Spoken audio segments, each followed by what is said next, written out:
আমাদের গত সেশনে আমরা ৩টি পৃথক কার্যকলাপ অনুশীলন করেছি, যা আমাদের সংকল্পের অধীনে ৩টি নির্দিষ্ট দক্ষতা বিকাশ করতে সহায়তা করবে।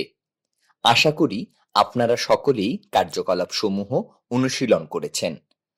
আজকে আমরা একইভাবে সংকল্পের অধীনে নির্দিষ্ট দক্ষতা অনুশীলন করব, কিন্তু ভিন্ন কার্যকলাপের মাধ্যমে। সংকল্পের নির্দিষ্ট দক্ষতা: ১. অর্জন করার অনুপ্রেরণা। ২. অধ্যাবসায়। ৩. মানসিক চাপ ব্যবস্থাপনা। আসুন প্রথম সুনির্দিষ্ট দক্ষতা অর্জন করার অনুপ্রেরণা দিয়ে শুরু করি। প্রথম যে কার্যকলাপটি করতে যাচ্ছি তা হলো ভুল থেকে শেখা। এই কার্যকলাপটি লেভেল ১ এবং ২ এর শিক্ষার্থীদের নির্দিষ্ট দক্ষতা অর্জন করার অনুপ্রেরণা বিকাশে সহায়তা করবে। শিক্ষার উদ্দেশ্য: এই কার্যকলাপটি শিক্ষার্থীদের ভুল থেকে শিখতে সহায়তা করবে। তাহলে শুরু করা যাক। আমাদের জীবনযাত্রায় প্রায় সবকিছুই আমাদের শিখতে হয়। মাঝে মাঝে আমরা ভুলে যাই আমরা যখন সবে জন্মেছি আমরা হাঁটতে, কথা বলতে বা বন্ধু বানাতে পারতাম না। আপনি কি কখনো শিশুদের হাঁটা শিখতে দেখেছেন? দেখতে কেমন লাগে? এটির জন্য তাদের কি কঠোর পরিশ্রম করতে হয়? তারা কেউ ভুল করে? তারা সাধারণত কি কি ভুল করে থাকে? চ্যাট বক্সে উত্তর দিন। শেখার সময় লাগে। শিশুরা যেমন একদিনেই উঠে দাঁড়ায় না, তেমনি প্রথমবার চেষ্টা করার পরে আমরা সব সময় জিনিসগুলি পুরোপুরি অর্জন করতে পারবো তেমন না। শিশুরা যেমন প্রথমে পড়ে যায় এবং খুব ধীরে ধীরে হাঁটতে থাকে, ভারসাম্য হারাতে থাকে, আমরাও ভুল করি যখন আমরা কিছু করতে শিখি। এই ভুলগুলি আমাদের শিখতে সহায়তা করে।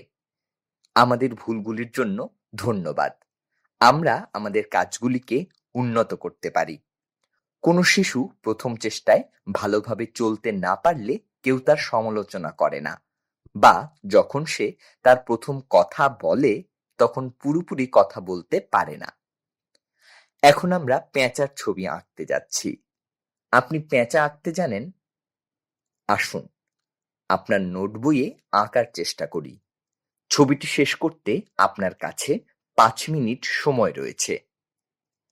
আপনার ছবিটি এলএমএস অ্যাসাইনমেন্ট বোর্ডে শেয়ার করুন। ছবিটি যদি ৫ মিনিটে অসম্পূর্ণ থেকে যায় তা নিয়ে চিন্তা করবেন না। এখন আপনার গ্রুপ সদস্যদের সাথে তাদের অভিজ্ঞতা সম্পর্কে আলোচনা করুন এবং আপনার অভিজ্ঞতা ব্যক্ত করুন। পেঁচা আঁকার জন্য আপনি টিপস চাইতে পারেন বা আপনি নিজে গবেষণা করতে পারেন। আপনার উন্নতির ক্ষেত্রটি খুঁজে বের করুন এবং আরো ১০ মিনিটের জন্য আবার চেষ্টা করুন। আপনি উন্নতি করতে পারেন এমন জিনিস খুঁজে পেয়েছেন? আপনি যে জিনিসগুলি ভালোভাবে করতে পারছিলেন না তা শনাক্ত করাতে কি সহায়ক ছিল? ভুলগুলি কি আমাদের শিখতে এবং উন্নত করতে সহায়তা করে? কিভাবে? আপনার উত্তর এবং ভাবনা চ্যাট বক্সে শেয়ার করুন। ভুল হলো শেখার সুযোগ। যখন আমরা কোনো ভুল করি বা যখন আমরা অন্য কাউকে ভুল করতে দেখি, তাদের সমালোচনা বা তামাশা করার পরিবর্তে আমরা পরিস্থিতিটি শিখতে এবং উন্নত করতে ব্যবহার করতে পারি। আমরা যে ভুল করি তার বেশিরভাগ আমাদেরকে প্রভাবিত করে। উদাহরণস্বরূপ, গণিতের সমস্যাগুলি পড়ার সময়, লেখার সময় বা সমাধান করার সময় কোনো ভুল করা। অন্যান্য ভুলগুলি অন্যান্য ব্যক্তিকেও প্রভাবিত করে। উদাহরণস্বরূপ, আমাদের ক্রোধ আমাদের আরো খারাপ হতে দেওয়া এবং কারো সাথে খারাপ ব্যবহার করা। যদি আমরা আমাদের ক্ষতিটি বুঝতে পারি এবং এটি মেরামত করার জন্য আমরা কিছু করি এবং এটি পুনরায় না ঘটে তা নিশ্চিত করে নেই, তবে আমরা এই ভুলটি শেখার এবং বুদ্ধির এক দুর্দান্ত সুযোগ হিসেবে ব্যবহার করতে পারব।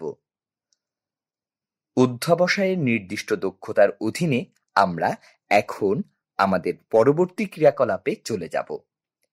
এই কার্যকলাপটি লেভেল 1 এবং 2 এর শিক্ষার্থীদের নির্দিষ্ট দক্ষতা অধ্যবসায় বিকাশে সহায়তা করবে।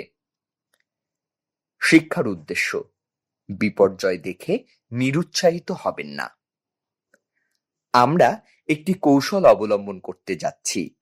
আপনার ডান হাত দিয়ে আপনার মাথায় হাত বুলান এবং আপনার বাম হাত দিয়ে বৃত্তের মতো আপনার পেটটি ঘষুন। এটি কি আপনার কাছে সহজ বা কঠিন বলে মনে হচ্ছে? আপনি কি মনে করেন আপনি এটি করতে পারবেন? এটি করার জন্য আপনার কি দরকার? যদি কেউ বলে যে আমি এটি কখনোই করব না এবং তারপর এই অনুশীলন আর কখনো না করে, তবে কি হবে? আমরা যখন কঠিন চ্যালেঞ্জের মুখোমুখি হই তখন আমাদের ছেড়ে দেওয়া সহজ। তবে আমরা যদি সত্যি শিখতে চাই তবে সঠিক সিদ্ধান্ত হলো অনুশীলন করা। আমরা আজ যা চাই তা অর্জন না করা পর্যন্ত আমরা চেষ্টা চালিয়ে যাওয়ার গুরুত্ব সম্পর্কে কথা বলতে যাচ্ছি। ইতিবাচক দৃষ্টিভঙ্গি রাখা এবং অধ্যবসায় চালিয়ে যাওয়া অপরিহার্য, কারণ এই দৃষ্টিভঙ্গি আমাদের লক্ষ্য অর্জনে সহায়তা করবে। আমি আপনাদেরকে অধ্যবসায়ের বিষয়ে একটি ছোট পাঠ পড়াবো। আমি পড়েছি, এমন প্রতিটি অসুবিধা বা ব্যর্থতার জন্য একটি করে সিঁড়ি আপনারা প্রত্যেকে আপনার নোটবুকগুলিতে আঁকবেন। ধীরে ধীরে সিঁড়ির একটি স্তূপ গঠন করবেন। আমি এখন আস্তে আস্তে গল্পটি পড়ব। আমি যেমন পড়ছি, নোটবুকে ধাপে ধাপে সিঁড়ির স্তূপ আঁকতে থাকুন।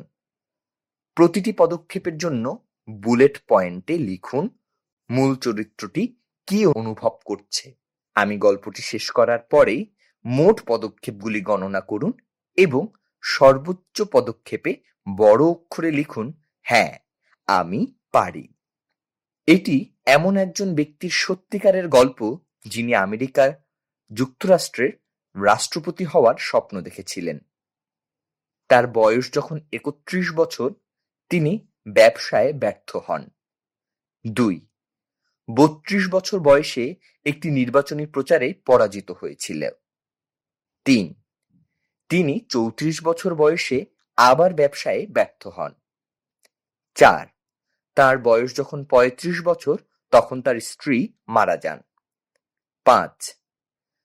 তার যখন 36 বছর বয়স, তখন তিনি নার্ভাস ব্রেকডাউনে ভোগেন। 6. 38 বছর বয়সে আরেকটি নির্বাচনী প্রচারণা হেরে যান। 7. তিনি 43, 46 এবং 48 বছর বয়সে কংগ্রেসের প্রতিনিধি নির্বাচিত হতে ব্যর্থ হন। 8. তিনি 55 বছর বয়সে সিনেটর নির্বাচিত হতে ব্যর্থ হন। 9. 56 বছর বয়সে উপরাষ্ট্রপতি হওয়ার প্রয়াসে তিনি হেরে যান। 10. অবশেষে তিনি 60 বছর বয়সে মার্কিন যুক্তরাষ্ট্রের রাষ্ট্রপতি নির্বাচিত হয়েছিলেন। এই ব্যক্তিটি ছিলেন আমেরিকার অন্যতম গুরুত্বপূর্ণ রাষ্ট্রপতি আব্রাহাম লিঙ্কন।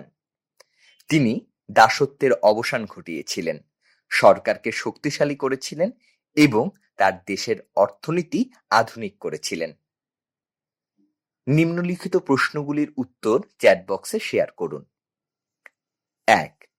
প্রতিটি পদক্ষেপ আঁকতে আপনি কেমন অনুভব করলেন? 2. প্রতিটি অসুবিধা বা ব্যর্থতার মুখোমুখি হয়ে এই মানুষটির প্রধান অনুভূতিগুলি কি হয়েছিল বলে আপনি মনে করেন? 3. গল্পের মানুষটির বিষয়ে আপনি কি সবচেয়ে বেশি প্রশংসা করবেন? 4. আপনারা কি ভাবেন যে আমরা আমাদের আত্মাকে বজায় রাখতে এবং কোনো অসুবিধা বা ব্যর্থতা সত্ত্বেও আপনার স্বপ্নগুলি সম্পর্কে উৎসাহী রাখতে কি করতে পারি? 5. লোকটি তার প্রথম কয়েকটি ব্যর্থতার পরে যদি হাল ছেড়ে দিত তবে কি হতো? 6. উৎসাহের কয়েকটি শব্দ সম্পর্কে লিখুন যা আব্রাহাম লিঙ্কন নিজেকে বলে থাকতে পারে, যেমন, হ্যাঁ, আমি পারি। এবার আপনি যখন কোনো কঠিন কাজের মুখোমুখি হন, তখন অধ্যাবসায় স্থির রাখতে আপনি যে কৌশলগুলি ব্যবহার করেন সেগুলি সম্পর্কে ভাবুন। আপনার চিন্তাভাবনাগুলি শেয়ার করুন। কেন বাধার মুখোমুখি হলে আমাদের নিজের কাছে পুনরাবৃত্তি করা গুরুত্বপূর্ণ যে আমি সফল হব? শেয়ার করার জন্য ধন্যবাদ। এখন আমরা আমাদের পরবর্তী কার্যক্রমে চলে যাব এবং মানসিক চাপ ব্যবস্থাপনা সম্পর্কে জানব। এই কার্যকলাপটি লেভেল 1 এবং 2 এর শিক্ষার্থীদের মানসিক চাপ ব্যবস্থাপনা এর নির্দিষ্ট দক্ষতা বিকাশে সহায়তা করবে। শিক্ষার উদ্দেশ্য: চাপ জানা এবং তা সামলানো। আমরা সবাই কোনো না কোনো সময় মানসিকভাবে চাপে থাকি। এটি এমন কিছু যা আমাদের দেহ আর মনে অনুভব করে থাকি। মানসিকভাবে চাপে থাকা মানুষ কেমন অনুভব করে এবং কেমন আচরণ করে থাকে? উঠে দাঁড়ান এবং রুমে হাঁটতে থাকুন, যেন আপনি খুব চিন্তিত, উদ্বিগ্ন এবং মানসিক চাপে আছেন। মানসিক চাপে আছেন এমন চেহারা করার চেষ্টা করুন। মানসিক চাপে আছেন এমনভাবে হাত নাড়াতে থাকুন। মানসিক চাপে আছেন এমনভাবে শব্দ করুন। মাথায় হাত দিয়ে বসে থাকুন, যেন আপনি প্রচন্ড মানসিক চাপে ভুগছেন। ভাবুন, এই চ্যাট বক্সে শেয়ার করুন। মানুষ যখন মানসিকভাবে চাপ অনুভব করে তখন কি কি করে? এবার নিজের জায়গায় বসে পড়ুন। চাপ হলো আমাদের দেহ ও মনের প্রতিক্রিয়া, যা আমরা যখন কোনো কঠিন পরিস্থিতি বা প্রশ্নের মুখোমুখি হই তখন দেখা দেয়। কিছু জিনিস আমাদের অন্যদের চেয়ে বেশি চাপে ফেলে দেয়, যদিও কিছু স্তর পর্যন্ত চাপ স্বাভাবিক, বাকিটা নয়। উচ্চ চাপের স্তরগুলি আমাদের ভালো থাকাকে প্রভাবিত করতে পারে। আজ আমরা আমাদের ব্যক্তিগত স্ট্রেস ম্যানেজমেন্ট প্ল্যান তৈরির দিকে মনোনিবেশ করতে যাচ্ছি। আমরা তামিমের গল্প শুনতে যাচ্ছি। এখানে দেখানো ছবির মতো আপনার নোটবুকে একটি স্কিম আঁকুন। আমার স্ট্রেস ফ্যাক্টর। বাক্স 1 এবং 2 পূরণ করুন। আপনি চাইলে গ্রুপেও কাজ করতে পারেন। চলুন তামিমের গল্প শুনে আসা যাক। তামিমের বয়স 9 বছর এবং সে 4র্থ শ্রেণীতে পড়ে। ইদানিং ক্লাসে তার কার্যকলাপ শেষ করতে পর্যাপ্ত সময় থাকে না। এটি করতে তার বেশি সময় লাগে, কারণ কখনো কখনো সে শিক্ষকের নির্দেশাবলী বুঝতে পারে না। কিন্তু জিজ্ঞাসা করার পরিবর্তে সে বসে বসে শিক্ষক পুনরায় নির্দেশাবলী ব্যাখ্যা করবেন কিনা তা দেখার অপেক্ষা করে। তাই তামিম অনেক কাজ বাড়িতে নিয়ে যায়। সে দেরি করে কাজ শুরু করে এবং দেরিতে বিছানায় যায়। কখনো কখনো সে খুব ক্লান্ত হয়ে স্কুলে আসে, কারণ সে আগের রাতে ঘুমাতে পারে না। তামিমের কিছু সহপাঠী আছে যারা তার সামনে বসে প্রচুর কথা বলে এবং তারা তাকে শিক্ষকের কথা শুনতে দেয় না। তবে তাদের কিছু বলতে সে খুব বিব্রত বোধ করে।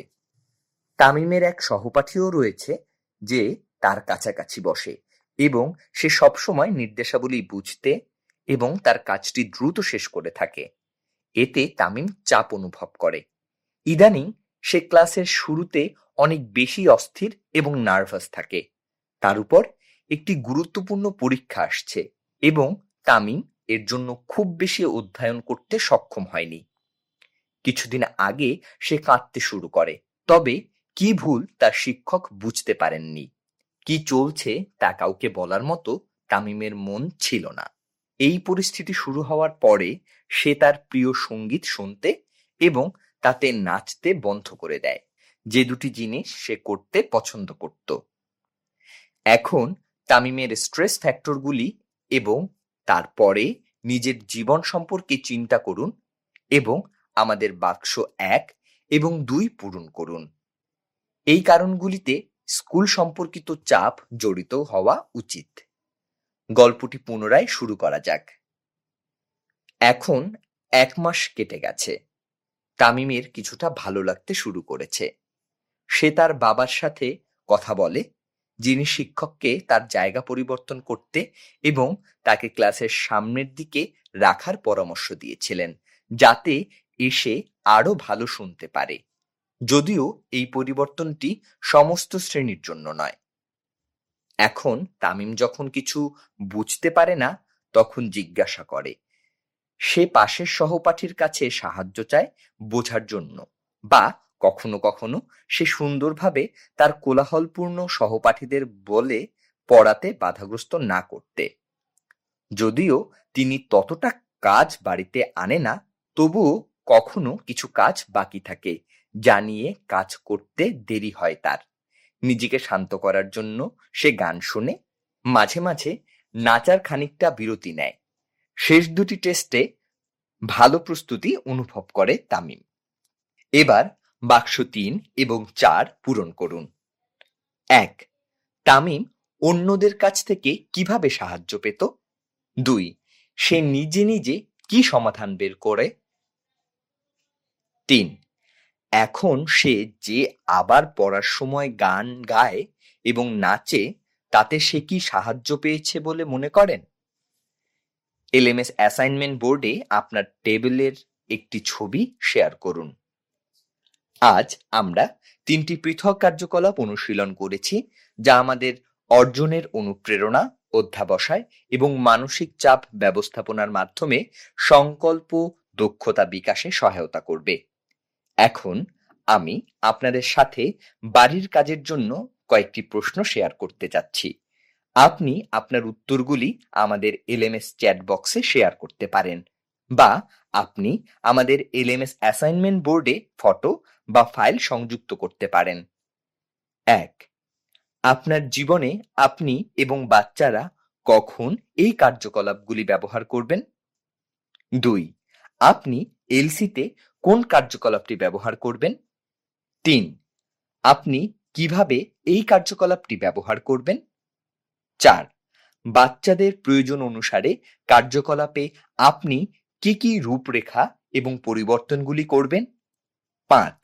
আপনি কিভাবে এলসিগুলির সময়সূচিতে এই কার্যকলাপগুলি একীভূত করবেন?